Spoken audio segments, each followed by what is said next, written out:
Before Matt Busby, there were no football managers. I was born in a small mining village. The people were brought up in a faith which was football.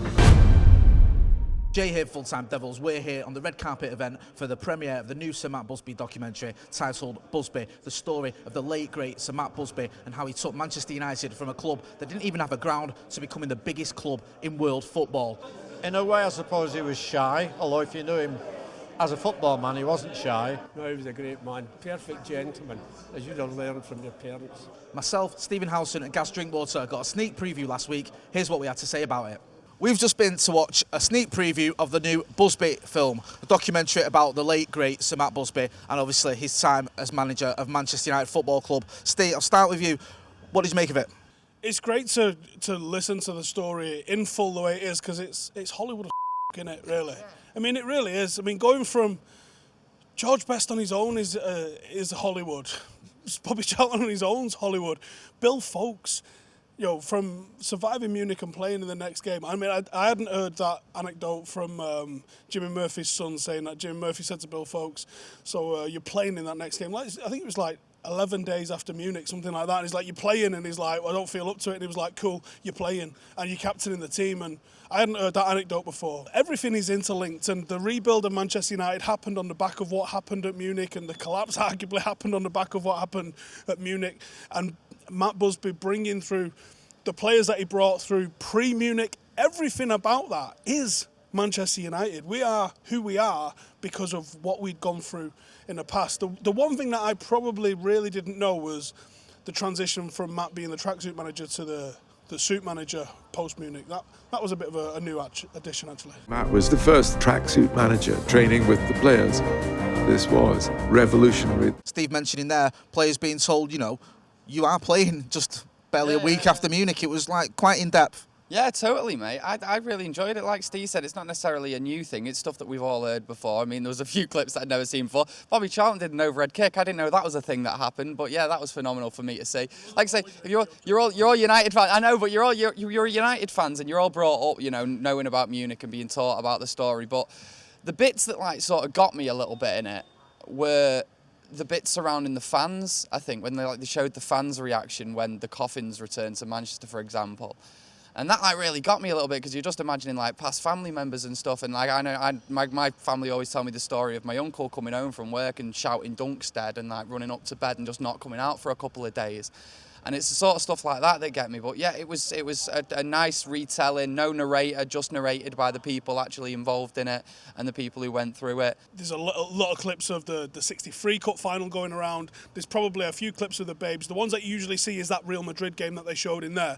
But there was also the Sarajevo game. There was also the Dukla Prague game. There was also all these games that I hadn't seen. And I didn't realise David Pegg there was a bit of a Neymar about him, just sending a player one way, going the other way. Hadn't seen that. You know, a lot of the skills that you've seen, you go, I've seen all this lot before, but there was stuff that I hadn't seen before of the players playing, and a lot of it, like the stuff that they did on Old Trafford, they showed that like 3 or 4 times with all of the players having a ball each. That was obviously a press day where they was doing something for the media, but there was actual game footage, and I've always really wondered how does this. There was actually some footage of Matt Busby playing as well, that's new. Although I have done some research into looking what Busby was like, and supposedly he was a bit of a Carrick style player, which translates into how he speaks about the game, and the way Matt Busby talks about the game is so relevant. It's so bang on and there's so many parallels that you can draw with what happened then and what's happening right now. It's fascinating, and if you're a United fan, you've got to go see it, I think. One thing I will say is that obviously you know about Munich and you know the reaction and what happened post-Munich, but there was a little bit about what was going on beforehand and the fact that United were in FA Cup finals. You know, the Blackpool game, quite a lot of footage from that. You know, it's educational for some people, for me included. I'd say, you know, like I say, the clips of Bobby Charlton that you'd never seen before. I absolutely love it. I love that there was so much on Bill Foulkes in this as well, which there were a little bit more than there are normally in these Munich-style documentaries. They're usually focusing on, like, you know, the likes of Harry Gregg, who went back into the playing, but let's not forget Bill Foulkes. But it was a great sort of emotive dramatisation, mate. I liked it. What I liked as well was sort of just see Busby as a fan as well. People forget he was a football fan and seeing the sort of the joy he had from football as well, because sometimes that sort of, he becomes this mythical figure and you forget this was a guy who just loved football and obviously loved Manchester United. Yeah, absolutely, and you can see the way like he was speaking about George Best in it as well, and he talks about his style of play. It's and also sort of there was another bit in it actually where he's talking about the business side of things. And how weird is that to hear? Because it's like, this is where it all stemmed from. I mean, don't get me wrong, I know it's gone a bit too far nowadays, but when we had the balance just right, that came from Matt Busby, his ethos, so interesting. Busby tells a story of Sir Matt's time at Manchester United, how he took over the club just after the Second World War, at a time when the club didn't even have a ground. Old Trafford had been bombed and it was severely damaged. We even had to play our games at Main Road. Sir Matt went on to build his first great team, winning the 1948 FA Cup. He then eventually created the Busby Babes, a team that extinct the folklore, and then lost it all at Munich with the Munich air disaster. Remarkably, Matt was able to bounce back, and this documentary covers that. It covers the time when it looks like it may all be over for him, and he was able to build his final great team that went on to win the European Cup. It's a great film with lots of interviews and behind-the-scenes footage, and I implore you to check it out. It hurts to think about it. My first reaction was never to have anything to do with football again. I had the feeling that I might have been responsible. I was terrified to come and look at the ground and feel the people. My wife said the lads that have died would want you to carry on. And I got this obsession again. I still want Manchester United to be the best team in Europe. And the only way they can be the best team in Europe is by winning the European Cup. Matt showed the ability to knit a team, and it was an absolutely brilliant team. It was Matt's last chance to win the European Cup. He was like a father to us. You wanted to win for him more than anything else. Well, nothing is more gratifying than to spot a star and see him develop year by year to his predestined place among the gallery of the immortals.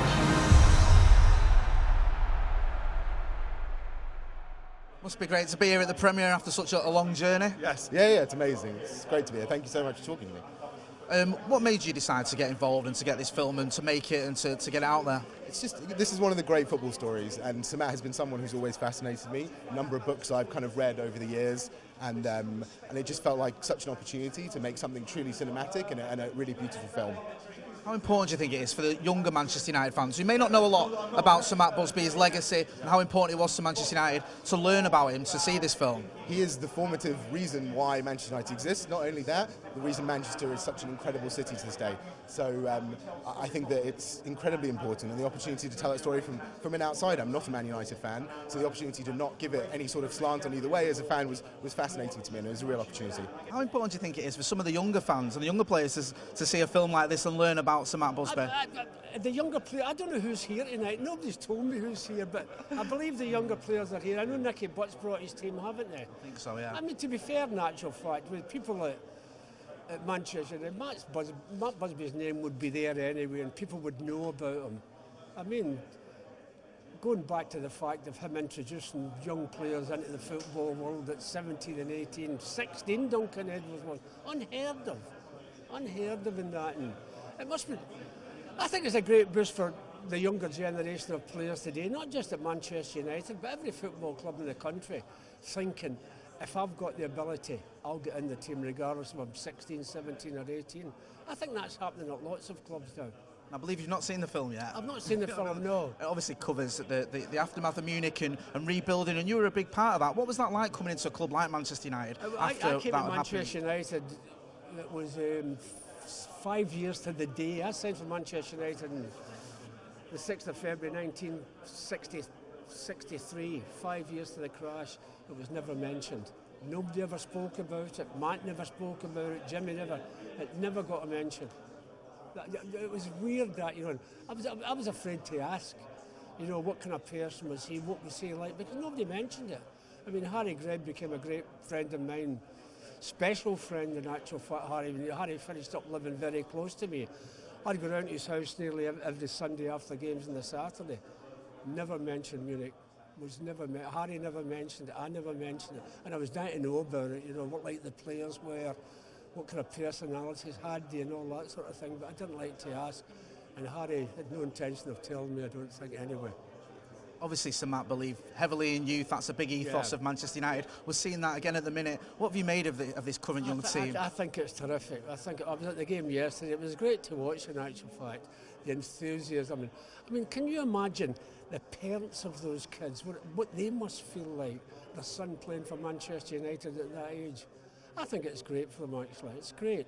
Long may it continue. What do you think Sir Matt would make of it, looking down and seeing that? He'd love it. Yeah. He'd love it. He'd love it. No question about that.